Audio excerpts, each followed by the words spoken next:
The managers are finally clean, and while they dry up themselves in the sun, I'm stealing some of my husband's plants for a pattern challenge. Love turning mixed media messes into art? Hit subscribe and join us in the Sofa Studio by Joy Torres.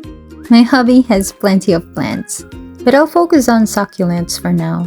I'm also looking for specific shapes, lumped, pointy, round, to fit the pattern that I want to make.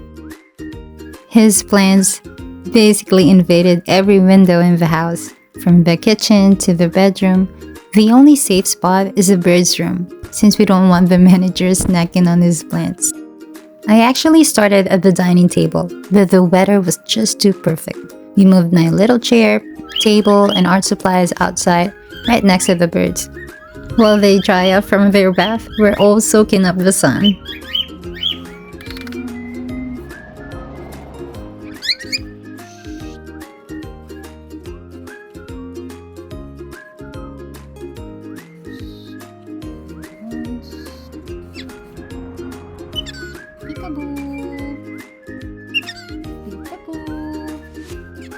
Thumbnailing is essential, especially for patterns.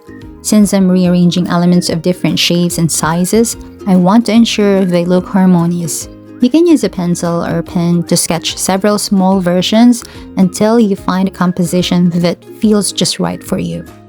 I'm sketching with a pencil first to capture those tiny, delicate shapes. Since I'm doing a wet-on-wet technique later, I need these defined forms to keep the pattern clear. I'm not worried about detail yet.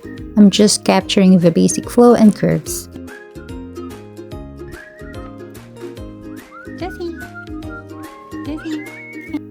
Now for the first wash, I'm using a very watery brush and light pigment to follow my pencil lines. It is so hot out here that the watercolor is drying instantly.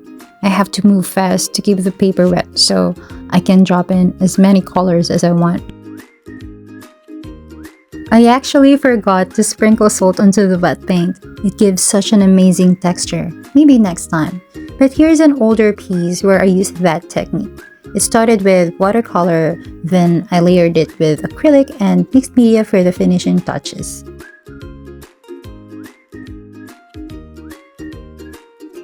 I don't try to copy the colors or details exactly.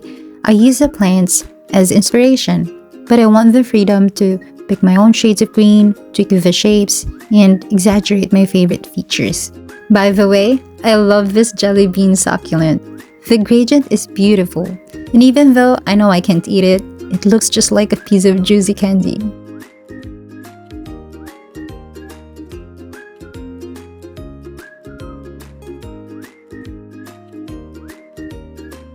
Everything is time-lapsed here, but just so you know, I was still in a hurry adding colors to my wet-on-wet before the paper dried out. You might be wondering how I'm going to paint all these tiny fine thorns. There are plenty of technical ways to do it, but for this piece, I'm going for my own style. Loose, free, and playful. I'll show you how the white gel pen solves this problem later on.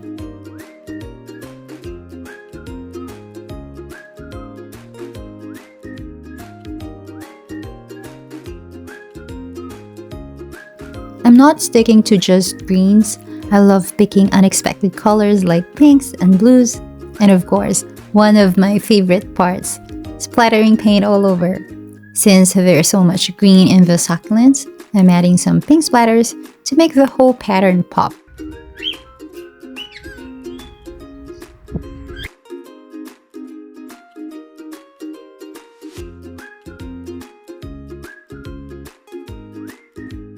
Now for the finishing touches, I'm using an acrylic pen to outline the shapes, and that white gel pen is finally coming in to create those thorns we talked about. I'm also layering in some colored pencils to add different hints of colors and extra texture. Quick manager check-in. Looks like they've officially approved the progress so far. Now they finally look unified. Even though they are all different shapes, sizes, and shades of green, I've rearranged them to feel balanced.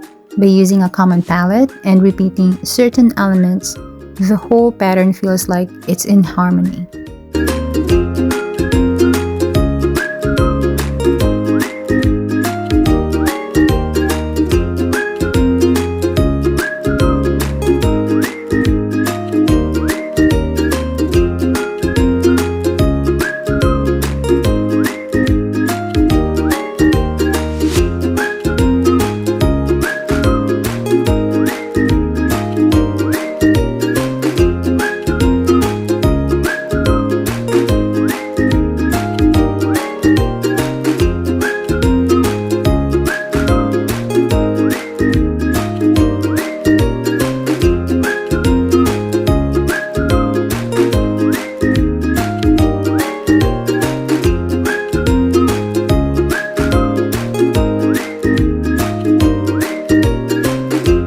What should we paint next in this video? Let me know in the comments. Happy painting!